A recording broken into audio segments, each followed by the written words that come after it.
Hi, magandang gabi po sa inyong lahat for our third and final reading for the day today. Ano po kaya ang makikita natin sa third and final reading natin ngayong araw na to ng Biyernes, no?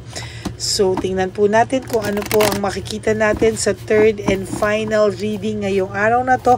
But I hope po na napanood nyo na yung first, second, and third reading of the day natin ngayong araw na to, first and second reading of the day, bago po kayo tumalon dito sa third reading of the day. Sorry po, no? Napakalakas po ng ulan. So, yan, meron pa po ako isang reading mamaya, private reading, kaya unahin ko na po magbigay kasi i-edit pa po ito. Yan. Okay. So, pili po tayo ng 10. Ano kaya makikita natin ngayon? 2,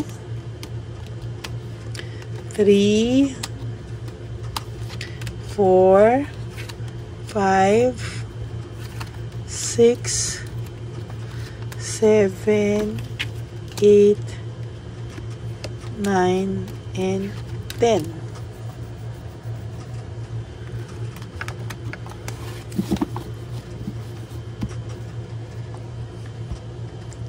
Okay, pili po tayo dito ng 10.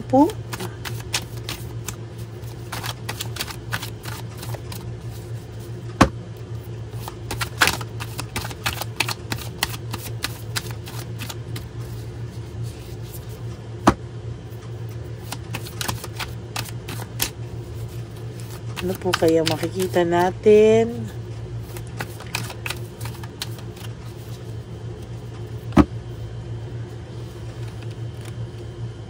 Okay.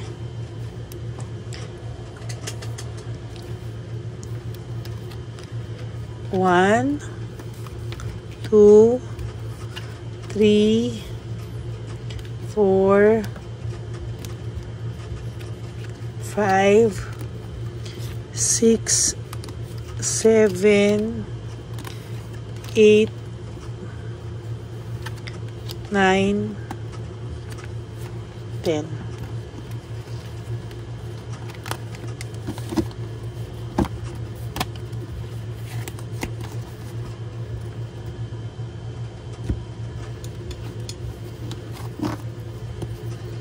Okay, huwag niyo po itong skip dahil dito po tayo kumukuha ng energy.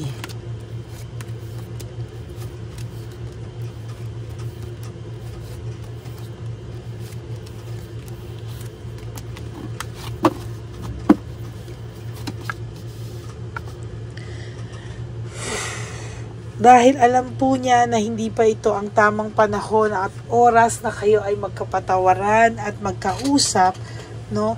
Ang taong ito po ay dinadivert niya po sa bisyo yung kanyang yung sa bisyo po yung kanyang disappointment, no? At sa inip niya po, no, sa pagkainip niya po sa mga nangyayari sa kanya, sa boredom po, naiinip na po talaga ito na dumating yung araw na magkausap kayo. No, hindi po siya gumagawa ng way So yung control po, yung pagbalanse niya sa mga bagay-bagay, wala po talaga siyang control, no? Sa King of Cups, this is all about control at pagbabalanse, no? Pero hindi po niya makuhang balansehin ang mga pangyayari daw sa buhay niya. There is this security, no? Insecurity po ang nakikita ko dito. Security and conservation, no? Nung una po, napakaayos po sana, no, nung kanyang napakaayos po ng kanyang pamumuhay nung siya po ay nasa iyo, but somehow ito po hindi po naging maayos yung nawala ka po. Nung nawala ka po, nagulo po yung buhay niya, finances niya, yung goals niya sa buhay, para pong sumabog yung buhay niya nung nawala ka. No, somehow kasalanan niya po kung bakit sumabog ng ganun, nasabog yung buhay niya nung nawala ka. Sumabog ang buhay niya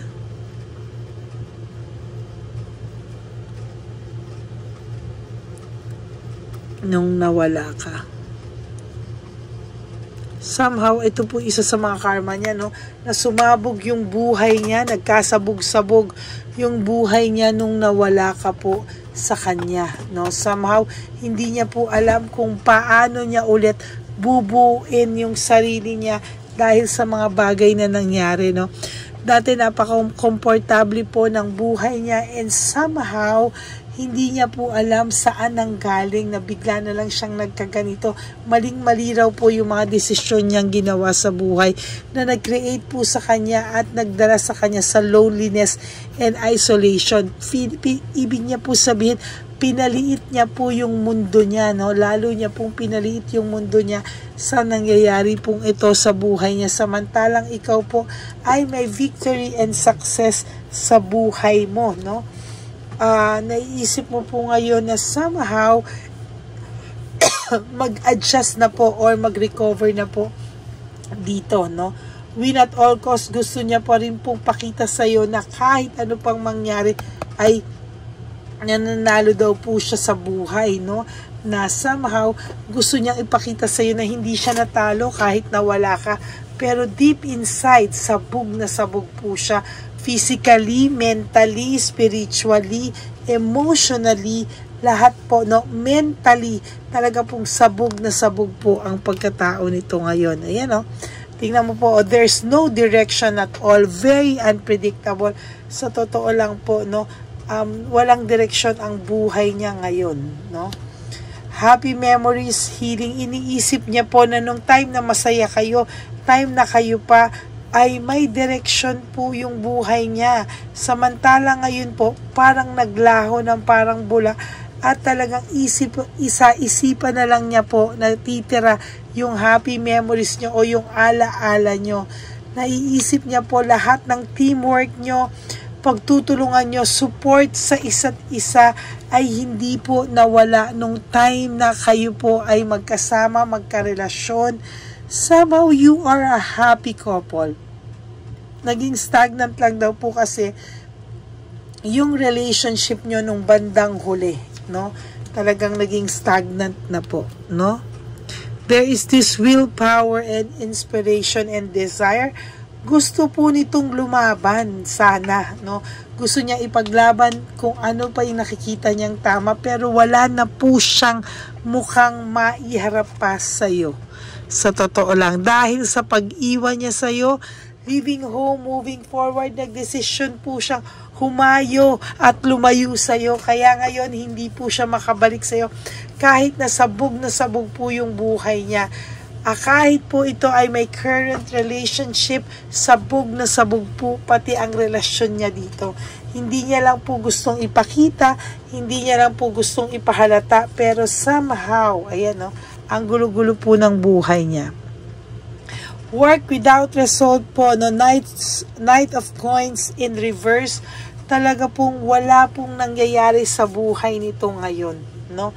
Panay po siya katamaran, parang feeling niya po wala nang mangyayari pa. Yan, no? Hirap na hirap po siya ngayon sa totoo lang. There is this greed, greediness, no? Naging makasarili po siya sa huling mga sandali ng inyong samahan. Naging ano po siya, talaga pong nakita ko dito kung paano po siya talagang naging makasarili, no?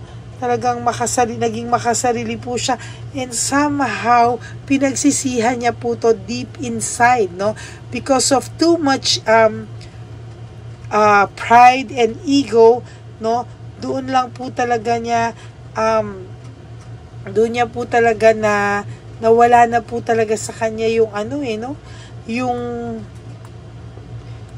parang hindi niya kayang ibaba yung pride niya. Yan, no? Ay.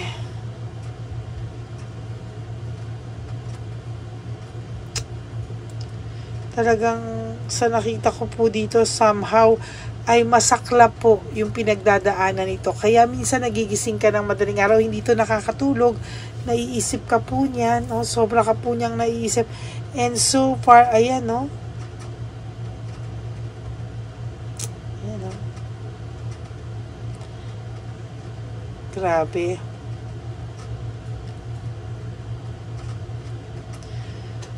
Whew. Grabe ang nakikita ko dito. Ang bigat po ng energy niya.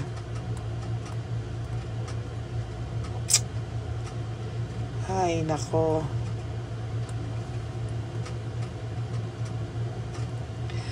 Alam niyo po, minsan may mga tao kasi na naiisip po nila na sana hindi ko na lang ginawa to, na sana naging okay na lang lahat. Pero alam mo po, sa nakikita ko, talagang nahihirapan po siyang ibaba yung pride niya.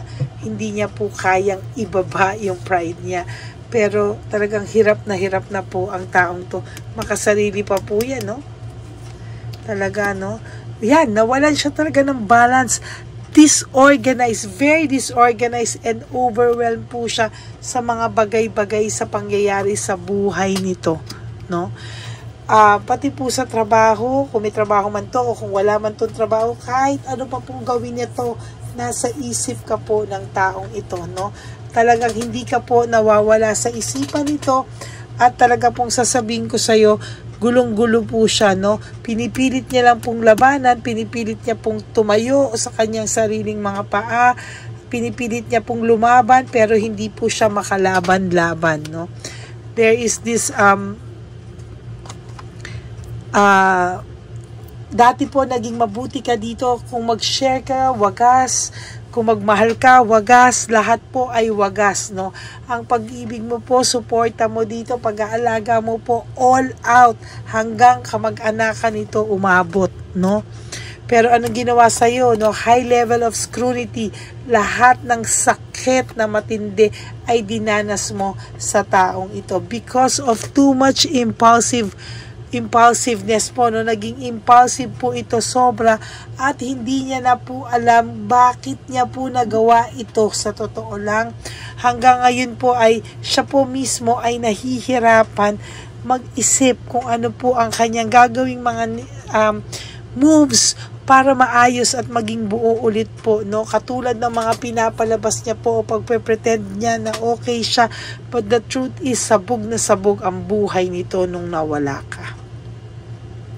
Sabog na sabog at hindi niya po alam kung paano po niya haharapin ikaw, haharapin ang mga susunod na araw sa buhay niya dahil sabog na sabog po ang buhay nitong taong to.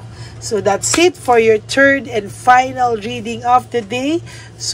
Sumabog ang buhay niya nung nawala ka and somehow talagang sabog po sa lahat ng anggulo, no?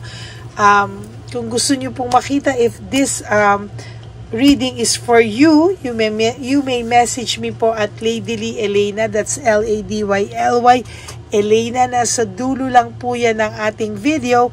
Nandyan lang po ang ating video. That's my only official and legit FB account. Yan. So, maraming salamat po sa inyong lahat. And please, no skipping of ads. Tulong nyo na po yan sa ating channel. And sana po ay kung gusto nyo po magbigay ng super thanks for this video, I would really love and appreciate that from the bottom of my heart. Ayan.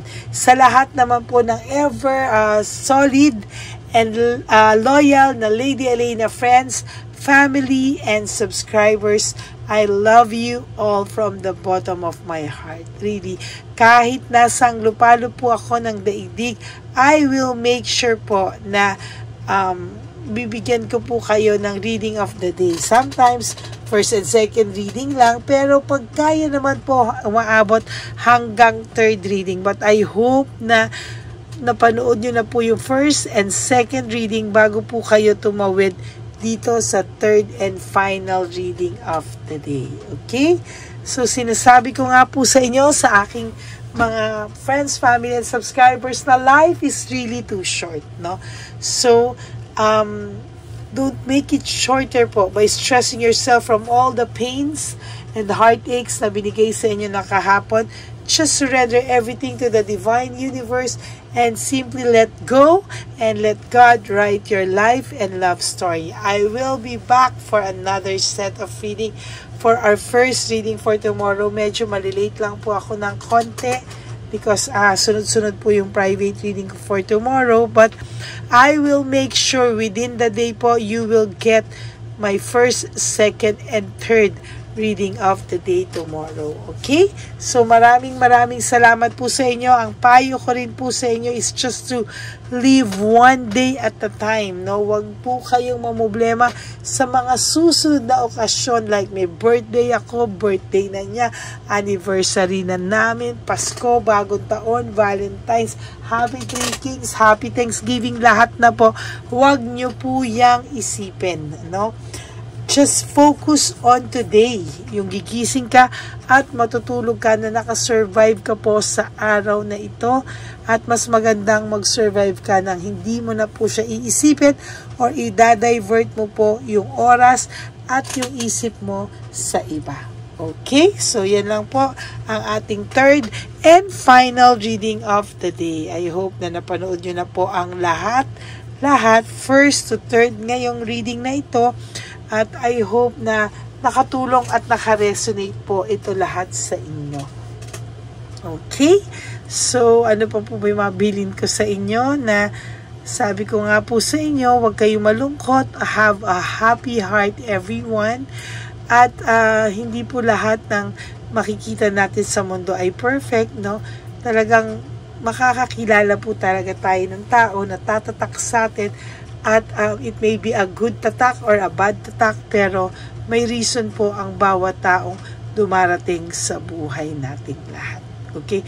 Everything happens for a reason, so wag nyo pong sisihin ang mga sarili nyo. Kung kayo po ang sinisisi ng mga narcissist nyong naging karelasyon, wag nyo pong bilhin and start to plan for yourself. No? Tulungan mo po ang sarili mong bumangon.